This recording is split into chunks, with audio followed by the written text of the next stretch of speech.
Hi. On June 5th and 6th, 2024, I'll be speaking at the largest AI event in Asia, Super AI, in Singapore, at the iconic Marina Bay Sands. Alongside brilliant minds like Benedict Evans, Balaji, and Edward Snowden, I'll be on stage exploring the extraordinary potential of AI and the profound change it represents not just for financial markets, but for the world as we know it. With over 5,000 attendees and over 150 side events, Singapore will become a vibrant AI hub for a full week from June the 3rd to the 9th. Visit realvision.com/super AI to register and join me with 20% off tickets with the code REALVISION, all in caps.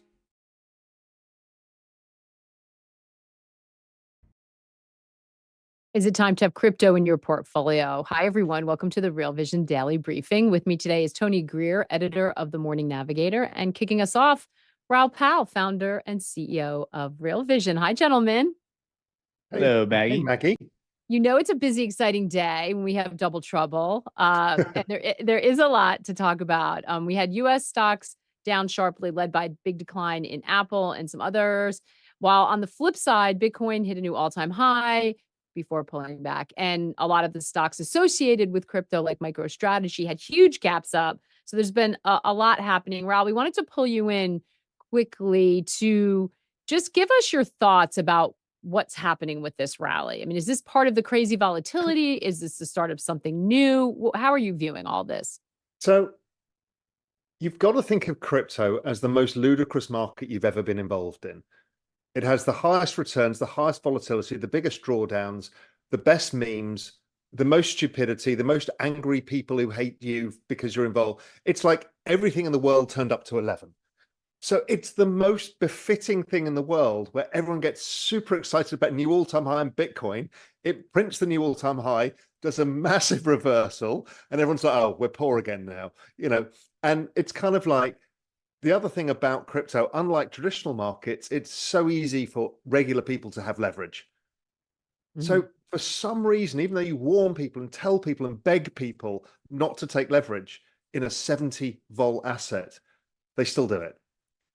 And so what happens is it might even be just a small position, but it builds up because they all get confidence. Then something happens and it's like you get liquidated, you all get liquidated. We cleared out, I don't know, it was $1.5 billion of liquidations in Bitcoin in like half an hour. Market resets and off we go again. So it's kind of, you have to think of it as a computer game. It's so ridiculous. But as you know, I don't trade any of this stuff. I mean, I was buying all of my crypto back in November, December 2022. Mm. I don't think I've bought anything since January 2023. And I've just done a few asset allocation shifts. The idea is just to own your spot, own it for the cycle, and just do nothing. And it's really as simple as that. You get paid to do nothing. I mean, most of this stuff, Solana was up 10x last year. Bitcoin was up 160%. Everything's up 50% this year to date. You don't have to do anything. You don't have to do anything at all. Yeah. I mean, it's kind of mind-watering, those numbers. And I think that's, Oliver just put it best. Crypto takes the stairs up, then jumps off the roof to go down. And it is that whilst laughing on the way down and creating memes when it happens. Yes, yes, exactly. And that's part of the fun of the space. Everyone else takes everything too seriously. And, it's a serious business we're in, but sometimes it's nice to laugh at stuff too. So you just made a really important distinction. And so we posed that question at the top because we are in a little bit of a different situation now, because where it was really the insiders playing before and the early adopters like you, now we have ETFs. A lot of people are seeing the prints we've seen the last couple of days and sort of saying, is now the time? Should I get in? Should I be buying an ETF? And this is where, whether you're trading it or whether you're investing for the long term, this question and distinction you made, I think it is really important. And we know that there have been billions flooding into those ETFs, right? I think it was 8 billion for one, another one's approaching 5 billion. So if for those listeners who are on the sidelines, who are not involved yet, but are considering it, clearly, we don't give financial advice. Only individuals can figure out their own profile and what's right for your portfolio. But generally, for that contingency of our community, What's the risk reward conversation So, people should be having when thinking about this? so firstly, look, I think Tony's going to talk about Nvidia and other stuff a little bit later to explain the kind of mindset you have in a bull market. It's very different. And it's very difficult when assets move this fast because you always feel like, oh my God, I'm buying the top. It's going to be terrible and it's scary. But how you got to think about it is we're getting to price discovery phase in Bitcoin, and most of the other crypto will catch up and we'll all get to new all-time highs in the quality assets. The shitty stuff won't do, but the quality assets will go to all-time highs. You don't know how high they go. Usually it's somewhere between 3 and 10 times the previous all-time high. Okay, so even when you're at the all-time high, you've got significant upside from here. If we're not at the business cycle point where things turn lower, which tends to be later on, 2025, later in 2025, maybe if it comes earlier, it's the end of 2024. Either way, that's when you get larger drawdowns. So you're going to see 35% liquidations, but you've probably got a worst case 100% rally from here, and the best case, whatever, depending which asset you choose. So the risk reward is always good. So if you are on the sidelines, look, for most people, you hold less of an asset that's so volatile. So you own less of it. And days like today, when there's liquidation, that's a great day to put some money at work. Now, is this the low today? Who the hell knows? Could it go low for the next week? I don't know. But if it does, you should think of it as a gift. For me, it's not a gift because I have no more money to put into crypto. So I just have to watch it. But that's what these are for. So you should not be scared of them. If you have a thesis and you understand and you think, okay, this market's going to go higher over time, then use sell-offs to your advantage to get slightly better entries where, it's less frothy, because it never feels good to buy something and then it goes in your face 10, 15, 20% before rallying. It's always that always leaves a bad taste in your mouth. It's always nice if you can buy something that's on sale for no real reason except people are liquidating positions because they got overexcited. That's a nice time to start adding to it.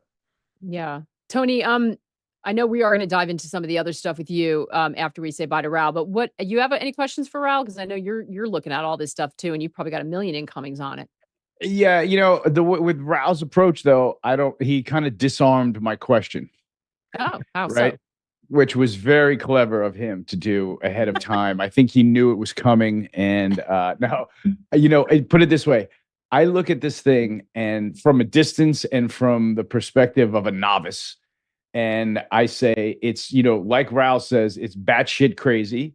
But when I look at the setup now, this rush, the way it traded into the ETF launch to the point that we had a sell the fact moment when they announced the ETFs, right into a dip where we gave all of the world's slowest moving analysis paralysis institutions a head start on buying crypto via the ETFs that were just launched, right? We got the rally right to the highs today in a, parabolic move. We have an outside reversal today where we tickle the all-time highs and then close a 3 sigma sell-off of 8%. Like this lines up, and I'm afraid to tweet it because I get shoes thrown at me. I get called names. This lines up as the biggest short I've ever seen, ever. So that's why it's like, if I say, Raoul, how could this not be a short? Or if I posture it differently and say, has the fuse been ignited and we're going to go up forever now to see what he says? Or to say, come on, setups like this is a sale. So that's kind of what I would put in front of Raoul and say, as from a trading perspective, it is literally following the first year trader's textbook on potential reversals. Like today was the Icarus print. And also, It did another beauty. It exactly turned on the DMARC 913 top. There's another one. Right, throw that on the pile. Now, if you're a trader, this is a great market too. If you know how to trade a bit of volatility, right? We should put all nat gas traders to trade crypto because they understand volatility. Right? It's terrifying. Right. But yes, from a trading perspective, different time horizon for me, great opportunities because you've put in one of those big outside days, you've put in a demarked top, you had a bearish divergence on the RSI. So, okay, most people are probably expecting a quick downprint and resumption, but maybe because of this structural thing, you have a down, up, down, ABC, nice, slightly longer correction, or maybe not longer in time, but sharper in price than people expect. That kind of stuff. And I think you're right, it's tradable. But then, where are we in the longer term time horizon? Well, we've probably got a lot further to go. So if you're a trader, you're like, okay, I can trade both sides of this and make money. Now, I'm a terrible trader, unlike you. So I just stick with the long-term pattern, which is bottom left, top right. It keeps doing it over the last 10 years I've been doing this. So why change that? But from the perspective of trading, that's what a lot of people like to trade it. If they don't mind volatility, it's tough. If you want to use a bit of leverage and do the kind of old school way you might trade bonds, you're just going to get carried out in this. But if you're used to commodity trading, gold actually trades like this, not quite as volatile, but gold breaks out, fails, goes back down, then goes up. It's a pain in the ass to trade. Silver's even worse. So it's kind of similar to that. Surely is very much. Which so. explains why Tony asked the question, because we just had this conversation last time Tony was on about trading volatility, and it feels like a stressful market. And they get Tony on and he's like jumping out of his seat because all the opportunities he sees to trade that volatility. I think that because the difference between Tony and I, Tony's a good trader and I'm shit. So that's the fundamental difference. That's why he's in the marketplace. I'm obsessed by the ability. There's like a pinball machine going on over here that's generating 20 and 30 and 40% moves in a week. It's like, how could you not? I'll wait in line to play on that pinball machine. You know what I mean? Like, that's what the game. That's where the game's going on. I mean, if this thing was a commodity ring, there would be people hanging from the chandeliers. It'd be so packed, the ring. You know what I mean? Like, this thing is where the action. That's why it is. I mean, that's why it consumes all of Twitter eventually, because it's exactly that. It's like the most active commodity pit of days of old. Everyone wants a bit of the action. Whatever your time horizon, it works for kind of everybody. So it's always my job to inject a caution here. And you said something earlier at the beginning, Raoul, which is that it's unlike many other markets, and I would include commodities in that, Tony. Ordinary people can access leverage easily.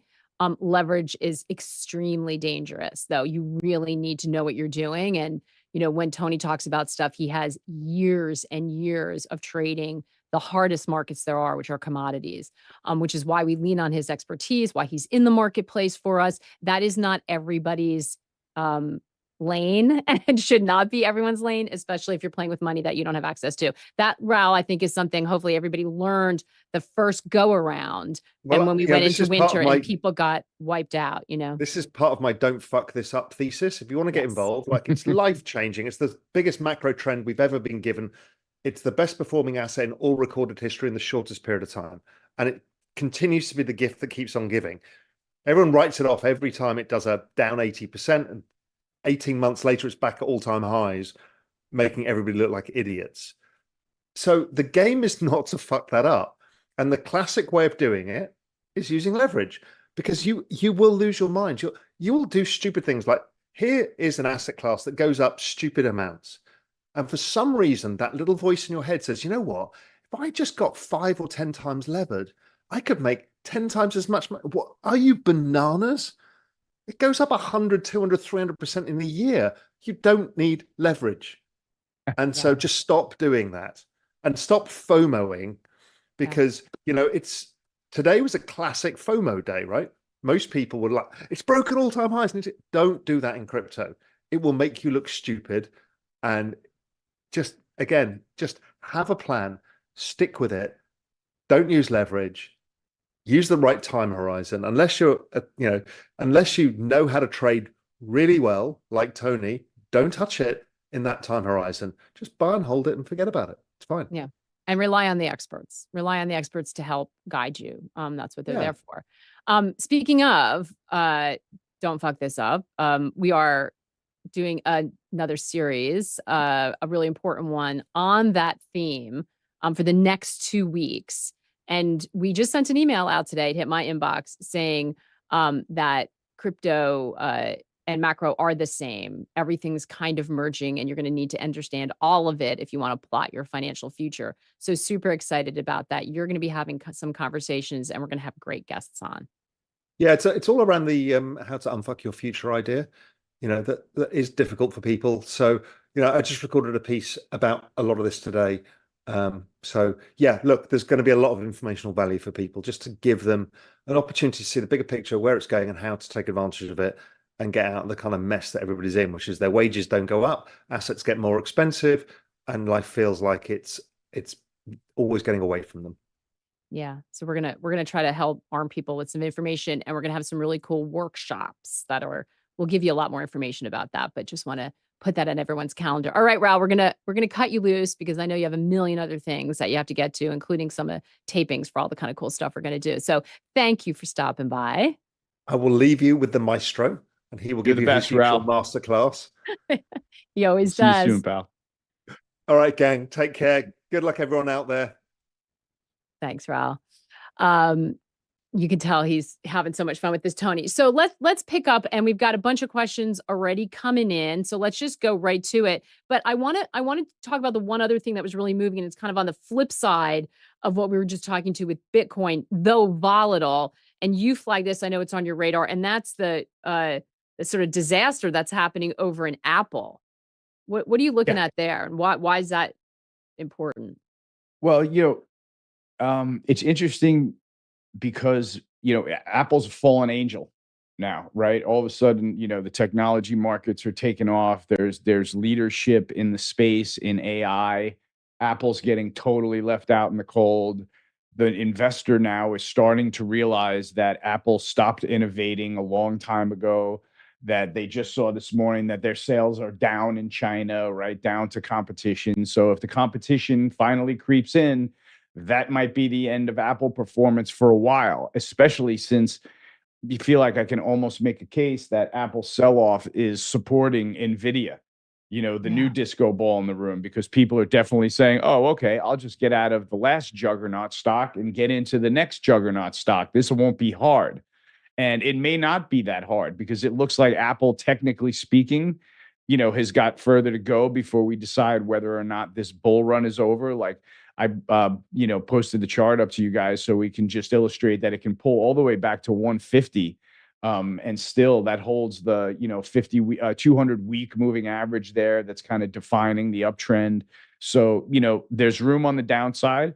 We'll see what that does to the tape, right? We know the tape has been overextended. We know that, the fear and greed index is tilted towards greed. Sentiment is extremely positive. CTAs are long. RSI and stochastics have been overbought for 4 months now. So sure, we could be due to a little bit of a pullback here. But if you notice, Nvidia scratched out an even, a positive day after being down all day. So that managed to come back at the leader of the pack. And that's while we had a serious, we had a 2 sigma sell-off in crypto, a 2 sigma sell-off in Apple in the software sector, with a lot of technology weighed down behind it. On the upside, we had energy and gold today, right? Gold's quietly breaking to new highs, getting very little attention from anybody other than the gold bugs, which is great. Trend looks spectacular. It actually looks like it's about to do a $200 or $300 scoot, because it's broken out of a range that it's been in for 5 years and looks like it can really fly now. I think both gold and Bitcoin are trading off of the idea that U.S. debt is, approaching 40 trillion at a rapid pace of like $1 trillion every 100 days. That's starting to get everybody's attention. And so what's the natural move there is to, protect yourself against fiat currency implosion and buy Bitcoin and gold. So that's a little bit of the rotation that we see.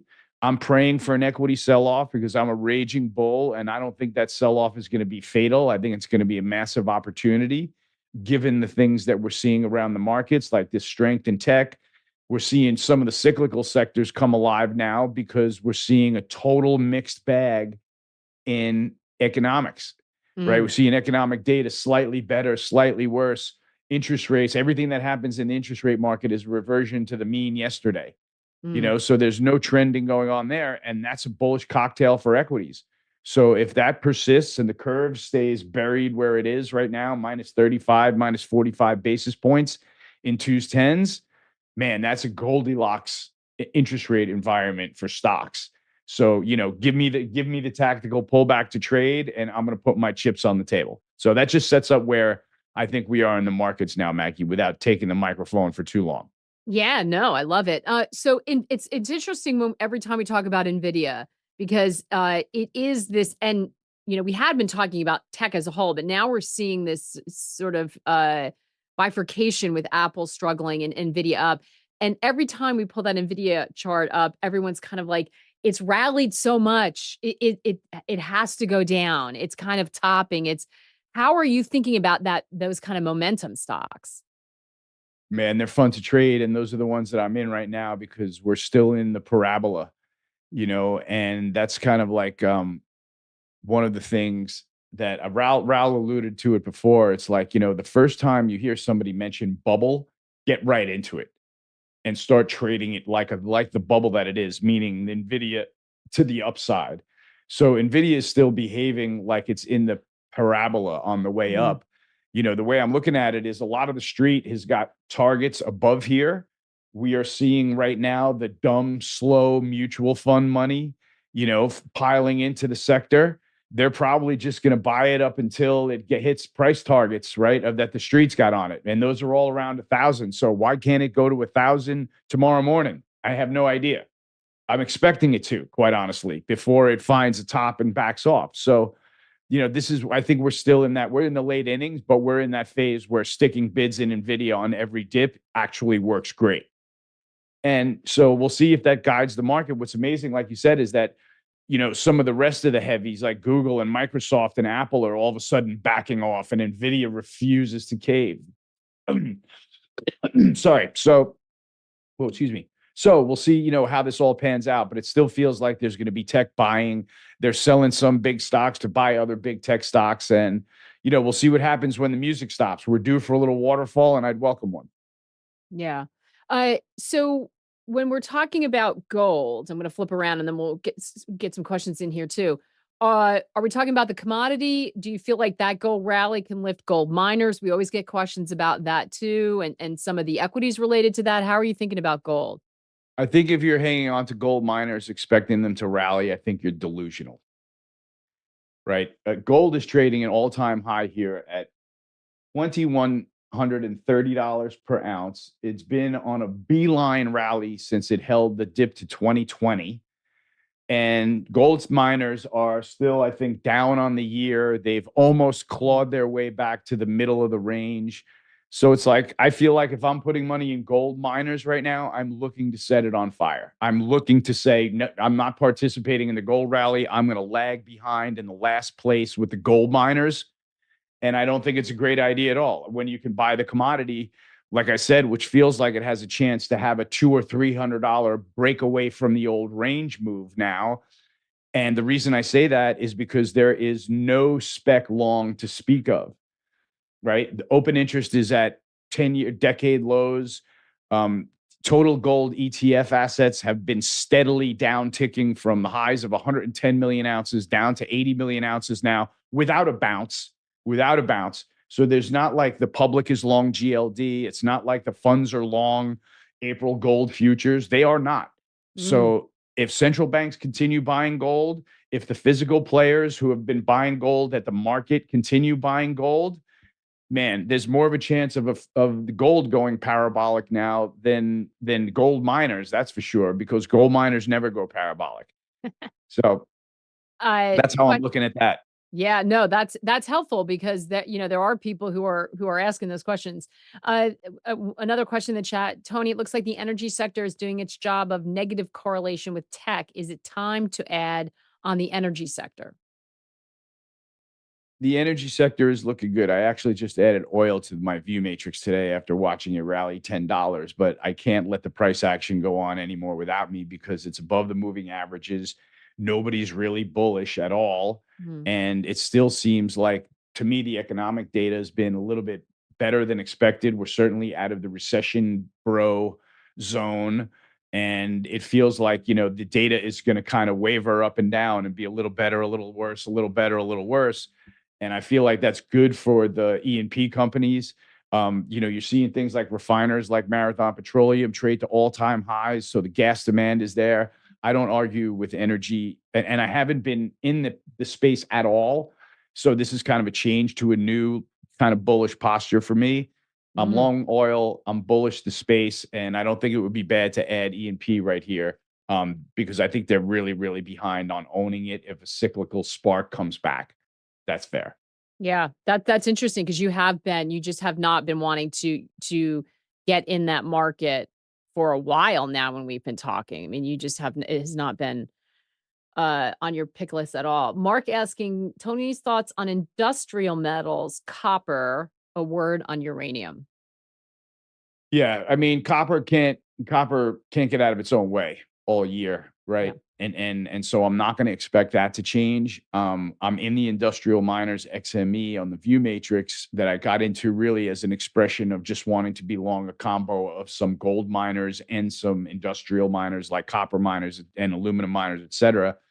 Um, that trade is working right now. I don't see a lot of upside really in the commodities, but I think the stocks maybe can do okay, and kind of participate along. I wanted some exposure in stocks to metals, and I didn't want to just buy gold miners. So I bought XME because it's a little bit more rounded. You've got some steel stocks in there. And I think that sector can do okay if we don't, go back into the recession fears, et cetera, et cetera. So I think they're okay. I think there might be better places for your money, but I think that's a fairly safe place to be, if that's fair.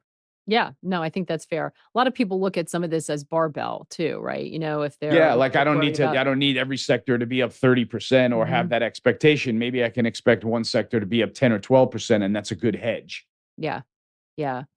Uh, by the way, John said, very good take on gold miners, Tony. He appreciated that distinction before. And we all second that, John. So we touched on bonds briefly, but that had been such a focus. Um, you know, and the market really moving on the direction of rates. Does it feel like we're more range bound there, Tony, now? Did I hear you say that before as part of your answer to something? Yeah, yeah. You want to talk about that? I'm going to sit up in my chair, Maggie. That's my center for my bull thesis in stocks, and today we got, services, perfect example, services PMI, a little better than expected. Factory orders, a little worse than expected. ISM prices paid, which is kind of an inflation gauge, was a big miss, right? So that's kind of counter to the CPI, PPI data that we just saw 2 weeks ago, which was a little hotter than expected, right? So everything is kind of like, you know, keeping the bond market in check, in my opinion, right? I don't expect rates to go flying higher because, I don't think that the industrial sector is strong enough, and I don't expect them to implode because I still think there's an inflation impulse around. Mm. And if they're going to be in a range, stock market's going to party. And so as long as I look over and see stocks in a range, and God forbid the curve stays in its range between minus 50, minus 25 basis points in twos, tens all year, man, S&P is going to push toward 5,500 and maybe then higher. Wow. Um, we just a word before we go. We do have CrowdStrike up 18% after hours. It was down 5% in the. So if we were just seeing some huge, to your point, Tony, about the volatility and some of what's going on, we're just seeing some huge moves in these stocks. When you're trying to, you've sort of been telling us over the last few times that you've been on, like, listen, pay attention to what you see on the screen.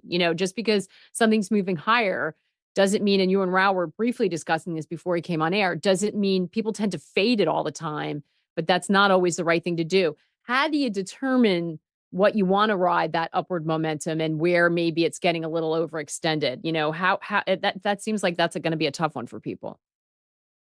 Oh man. That's tough. Yeah, it is. It is, like it's hard to say, like, for example, it's hard to say, how would you know to be short Apple and buy Nvidia on the dip today kind of thing, right? And why would you keep that posture? And I feel like those trades are kind of correlated because we've got one market darling that is getting its socks beat off, down 15% from the highs, down 11% year to date.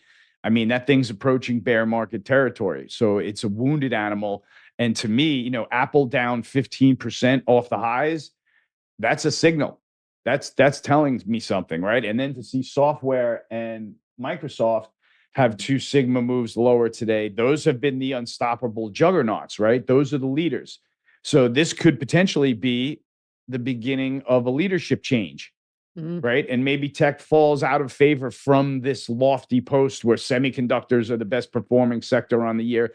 Maybe they just back off there and we see natural resources recuperate because gold's breaking out and oil might go to $90 again, right? And what is that net? Probably net flat for the S&P, right? If kind of tech sells off a little bit and some of the tech holds in and natural resources hold in. So maybe there's a pullback, maybe not. But to me, that's still the S&P sorting out winners and losers the way it should be. We're still watching a regional bank blow up, in the background while, Nvidia trades. So while Bitcoin trades to all-time highs, there's still the S&P is sorting out winners and losers the way it should. That's how I kind of stick to that story. Yeah.